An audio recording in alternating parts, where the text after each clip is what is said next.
جو آدمی خواہشات کا غلام ہو وہ کم کر سکتا ہے؟ وہ کہے گا یار افطاری میں اتنا سا کھائیں، یہ کیا ہے، کون سا دین ہے بھائی؟ یہ کھائے گا اور پھر ایک دھماکے کے ساتھ پھٹ جائے گا، بلڈ پریشر کا مریض بنے گا، گھر میں ہر وقت سب کو سناتا رہے گا، ڈانٹتا رہے گا ادھر. تو عجیب زندگی، بے ربط سی، بے تکی سی، دیندار ہو یا بے دین ہو سب کی یہی حالت، ایک الٹی سیدھی بے تکی زندگی ہے. صحابہ کرام کی زندگی دیکھیں، کیسی خوبصورت زندگی تھی ان کی، کتنی اچھی صحتیں تھیں. ایک بادشاہ نے رسول اللہ صلی اللہ علیہ وسلم کے پاس ایک حکیم بھیجا گفٹ کے طور پہ، تحفے کے طور پر. ایک کرے گا کس کا؟ صحابہ کا. ہمارے محلے میں کوئی ڈاکٹر آ جائے خوشی سے سارے بے ہوش ہو جاتے ہیں کہ یار ڈاکٹر فری میں علاج کر رہے ہیں، کیمپ لگ جاتا ہے، اس کے پاس لمبی لائن لگ جاتی ہے. تو اس کا بھی یہی خیال تھا بادشاہ کا، غالباً نجاشی تھا یا کوئی اور بادشاہ تھا، مجھے نام یاد نہیں ابھی اس کا ذہن میں.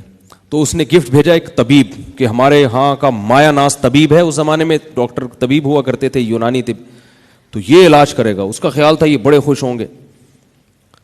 تو وہ سارا دن بیٹھ کے مکھیاں مارتا رہتا تھا، وہ طبیب جو تھا نا سارا دن بیٹھ کے کیا کرتا رہتا تھا؟ بیماری نہیں ہوتا تھا کوئی، بہت کم کیسز آتے تھے بیماری کے. تو اس نے تجزیہ کیا کہ یہ کیا وجہ ہے کہ یہ بیماری نہیں ہوتے یہ لوگ. تو اس کی رپورٹ جو اس نے پیش کی نا، جیسے رپورٹ نہیں پیش کرتے ڈاکٹر لوگ، رپورٹ پیش کی. رپورٹ میں یہ کہ یہ لوگ جب تک سخت بھوک نہ لگے کھاتے نہیں ہیں، جب تک شدید ان کو یہ نہیں کہ ہماری طرح کوئی سموسہ آ گیا تو اٹھا کے منہ میں ڈال لیا، چلو چلتے پھرتے یہ رول بھی اٹھا کے کھا لو، چلو یار اب کھانا تو کھا لیا ہے میں نے لیکن اب یہ اتنی اخلاص سے کہہ رہا ہے تو چلو دوبارہ سے کھا لو، ٹھیک ہے نا. تو وہ اس نے کہا کہ ان کو جب تک شدید بھوک نہیں لگتی یہ کھاتے نہیں ہیں، اور تھوڑی سی بھوک باقی ہو تو یہ کھانا چھوڑ دیتے ہیں. ابھی بھوک تھوڑی سی باقی ہوتی ہے یہ کھانا چھوڑ دیتے ہیں، کیونکہ رسول اللہ صلی اللہ علیہ وسلم نے ارشاد فرمایا مومن شہوت پرست نہیں ہوتا. حدیث میں آتا ہے کہ ایک شخص رسول اللہ صلی اللہ علیہ وسلم کی خدمت میں آیا، غیر مسلم تھا، کافر تھا.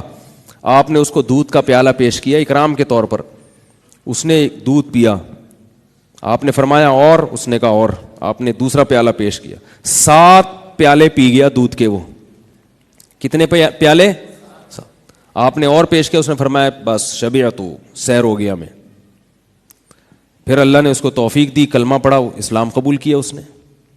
اگلے دن دوبارہ آیا، آپ صلی اللہ علیہ وسلم نے دودھ کا پیالہ پیش کیا، بھوکا تھا، اس نے دودھ پیا، 1 پیالہ پی گیا. آپ نے فرمایا دوسرا، فرمایا قد شبعت، بس سیر ہو گیا.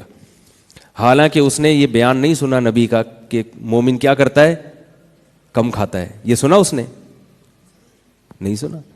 ایمان کی برکت کہ خود بخود خواہشات نفسانیہ میں قناعت پیدا ہوگی. بس 1 پیالہ جب ہے پیٹ، کیا ٹھوستے چلے جاؤ کیونکہ جو شہوت پرست آدمی ہے نا تو وہ تو مزوں کے لیے کھاتا ہے، بس کھاتے رہو چٹخارے لیتے رہو. مومن کھاتا ہے وہ بھی لذت کی چیزیں کھاتا ہے، مگر کھاتا کس سے؟ اعتدال سے، کہ بھائی کل دوبارہ کھا لیں گے، کیا خیال ہے. تو اس موقع پر آپ صلی اللہ علیہ وسلم نے فرمایا کہ المؤمن یأکل فی معن واحد والکافر یأکل فی 7 امعاء. کافر 7 آنتیں بھر کے کھاتا ہے اور مومن صرف 1 آنت بھرتا ہے. اور آج ہماری حالت دیکھیں، کھائے جا رہے ہیں، پھر بالآخر جب بالغ ہوتے ہیں تو بہنوں کی وراثت بھی کھا جاتے ہیں، پھر جائیدادیں کھا جاتے ہیں، پھر پلاٹ کھا گئے، رک ہی نہیں رہے، کھاتے کھاتے بالآخر قبر پھر ہمیں کھانا شروع کر دیتی ہے. نبی صلی اللہ علیہ وسلم نے فرمایا نا کہ انسان جو ہے نا اس کی ہوس ایسی ہے کہ آپ صلی اللہ علیہ وسلم نے فرمایا کہ لو کان لابن آدم وادیا من ذهب احب ان يكون له وادیان ولن يملأ فاه الا التراب. کہ ابن آدم کو اگر سونے کا بھرا ہوا ایک جنگل دے دیا جائے، وادی دے دی جائے، تو وہ اس پہ مطمئن نہیں ہوگا، وہ چاہے گا کہ مجھے اس جیسی ایک اور مل جائے. فرمایا قبر کی مٹی کے علاوہ کوئی بھی چیز اس کا منہ نہیں بھر سکتی.